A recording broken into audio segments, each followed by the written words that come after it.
नमस्कार।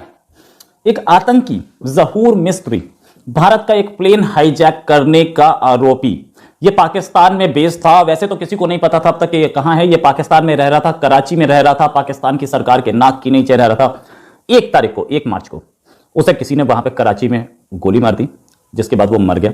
और पाकिस्तान की सरकार ने इस खबर को दबाने की कोशिश की। पाकिस्तान की सरकार ने अपने मीडिया को बोल दिया है कि इस खबर को चलाना नहीं है, इससे बच के रहें। ये ज़हूर मिस्त्री IC-814 प्लेन, जो कि इंडिया का प्लेन, हाईजैक हुआ था और कांदाहार ले जाया गया था, जिसके बाद 3 बड़े आतंकी छुड़वाए गए थे। प्रधानमंत्री अटल बिहारी वाजपेयी के दौर की कहानी है। और ये 3 आतंकी छुड़वाने के बाद भारत में आतंकी हरकतें बढ़ती दिखी। खासतौर से अजहर मसूद, जिसको इसमें छुड़वाया गया था, उसने जैश ए मोहम्मद बनाई और वहां से आतंक बढ़ता चला गया। अगर हम बात करेंगे इसी पर भी, उससे पहले कि अगर आपको एक चैनल पसंद है तो सब्सक्राइब का बटन दबाएं, लाइक का बटन दबाएं और हमारी आप अपडेट्स लेते रहेंगे। साथ में बात करते हैं कि ये IC-814 हाईजैकिंग जो हुई थी, 5 आतंकियों ने की थी। 5 में से कई आतंकी गायब थे, पाकिस्तान मना करता रहता था। शायद पाकिस्तान इस हत्या का आरोप पाकिस्तान इंडिया पे लगा चुका होता अब तक, लेकिन क्योंकि ज़हूर मिस्त्री जो है वो एक दूसरे नाम से, एक जाहिद अकुंद नाम से आइडेंटिटी चेंज करके, पाकिस्तान की ऐसा ही नहीं इसकी आइडेंटिटी चेंज की होगी, ऐसे बहुत सारे आतंकियों को पाकिस्तान पालता है। उसने आइडेंटिटी चेंज करके रह रहा था। वहां पर अख्तर कॉलोनी में क्रिसेंट फर्नीचर्स नाम की एक दुकान का मालिक था और वो चलाता था।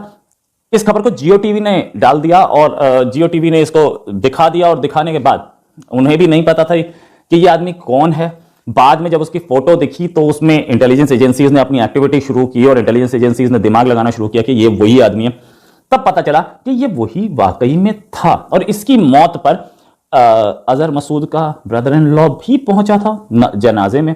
साथ में जो सीसीटीवी हमें दिख रहा है, कहते ना भगवान की लाठी में आवाज नहीं होती, पहुंच गए 72 हूरों के पास। कल कठपुतली वजीर आजम का एक खासा गैर मुहज़्ज़बाना खिताब ऑन एयर हुआ। मेलसी में एक जलसे आम से खिताब किया मेरे सरकार ने। इतना इंपॉर्टेंट खिताब नहीं था कि मैं कल ही आपसे इस पर गुफ्तगू की हसरत ली और हाजिर हो जाता। पेश खिदमत है इसका तफसीली पोस्टमार्टम। कठपुतली वजीर आजम, जो कि खुद जाती जिंदगी में खासे गैर मुहज़्ज़ब वाक़े हुए हैं और इसका सबूत उनके बयानात से, उनकी हरकतों से गाए बगाए मिलता भी रहता है।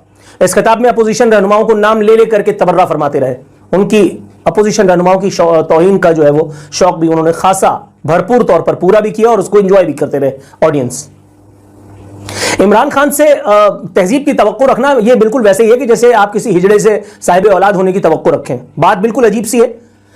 इमरान खान वही आदमी है जिसने एक बच्चे को, जिसके लात मार देने की और उसके बाद फिर उस पर अल्लाह का अजाब गिरने की बीइंग स्पोर्ट्समैन कहानियां जुबान ज़दे आम है।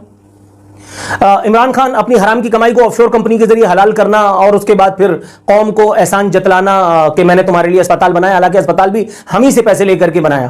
तो इमरान खान से तहजीब का ताल्लुक क्या है जो इमरान खान तहजीब याफ्ता कोई बात करेंगे या खिताब करेंगे? इमरान खान की जाती जिंदगी के बारे में बात नहीं करता मैं, इमरान खान की पॉलिटिकल लाइफ पे बात कर रहा हूं। इमरान खान वो एक political, so called political leader के जिसने अपोजिशन रहनुमा होते हुए पार्लियामेंट पर लानत दी और फिर खुद इतनी बड़ी लानती हरकत फरमाई कि उस लानती पार्लियामेंट से, जिस पर लानत भेजी थी खुद, उससे मिलने वाली तनख्वाह आखिरी दिन तक एक एक पर्क एंड प्रिविलेज वसूल भी किया और डट के किया।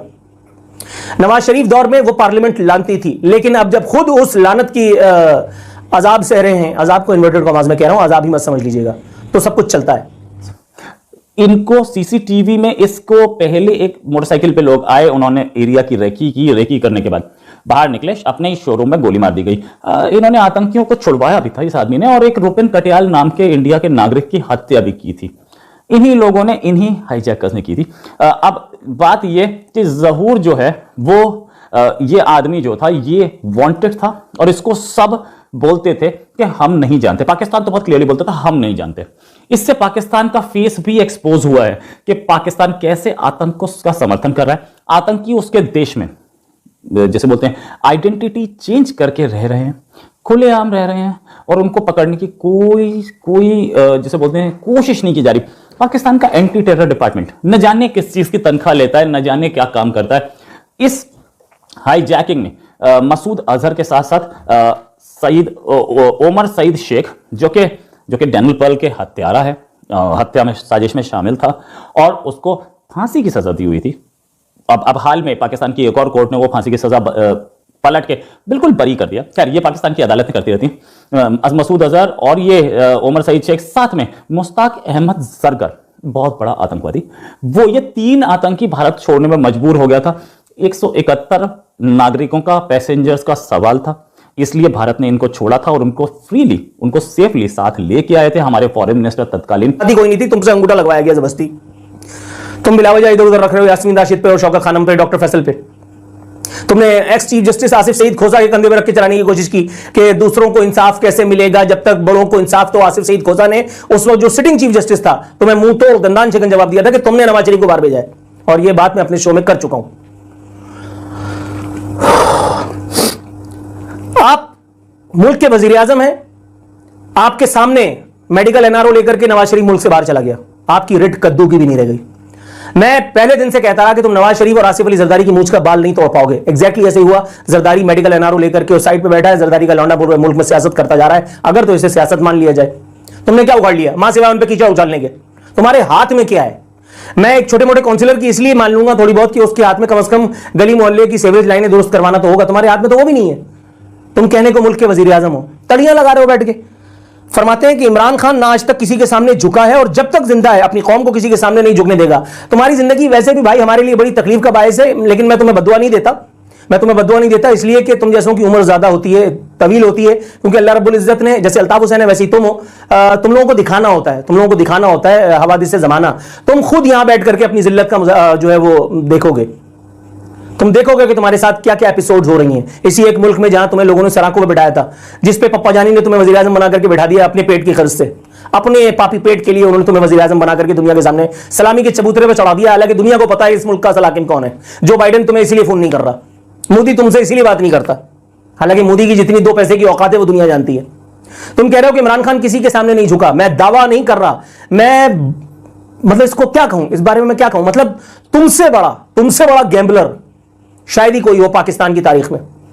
22 साल जिस जद्दोजहद की तुम बात कर रहे हो, उस जद्दोजहद को तुमने जहां ले जाकर के लैंड करवाया है, सिर्फ एक कॉम्प्रोमाइज तुमने किया, वो अचकन पहनने के लिए। तुम्हारी सारी जिंदगी अगर पॉलिटिकल लाइफ की बात की जाए तो उसे एक मूव के बाद 0/0 हो गई है। तुमने जिन लोगों को तुम मतून करते थे, जिस एस्टेब्लिशमेंट को तुम मतून किया करते थे, जिस पर तुम किताल का इल्जाम लगाते थे, जिस पर तुम वजीरिस्तान में वाना में किताल का इल्जाम लगाते थे, तुमने उन्हीं से साजबाज के जरिए, जनरल शुजा पाशा एस्टेब्लिशमेंट का ही हिस्सा था ना, जनरल शुजा पाशा से ऊपर भी कोई था उस वक्त। शुजा पाशा अपनी मर्जी से तो खुल खेल नहीं रहा था, और शुजा पाशा एक्स DGISI था। DGISI का मतलब समझते हो ना, वही जिनके बूट पे तुमने सर रख करके, माथा रख करके और अपनी वफाओं का, अपनी अतात का यकीन दिलाया। उसके बाद शुजा पाशा ने साकिब निसार को ऑफ आजाद अदलिया ऑन बोर्ड लिया और फिर तुम्हें इख्तिदार में लाने के लिए एक तवील चक्कर जिंदगी में काटा। तुम नहीं झुके जिंदगी में, मैं तो हैरान हूं, मतलब तुम ये बात कैसे कर दी। वजीर आजम ने अपोजिशन रहनुमाओं को सख्त तनकीद का निशाना बनाया और तकरीर में उनके नाम भी बिगाड़ते रहे। कोई सही दिमाग आदमी ये हरकत करेगा, कतई नजर इसके कि वो वजीर आजम है या कोई आम सियासी रहनुमा। फजलू कर रहा है, फजलू। अबे भाई अगर तुझे नशई कोकेनी वगैरह कहते हैं वो लोग, तो फिर तुझे क्यों आग लगती है? फिर तू पीका के नाम का टीका लगाने आता है, हालांकि पीका भी चढ़ गया। मीडिया को खुड्डे लाइन लगाने की तुम्हारी कोई कोशिश अभी तक कामयाब नहीं हो पाई है। कैमरा के जरिए तुम थोड़ा बहुत उछल कूद कर रहे हो, करते रहो।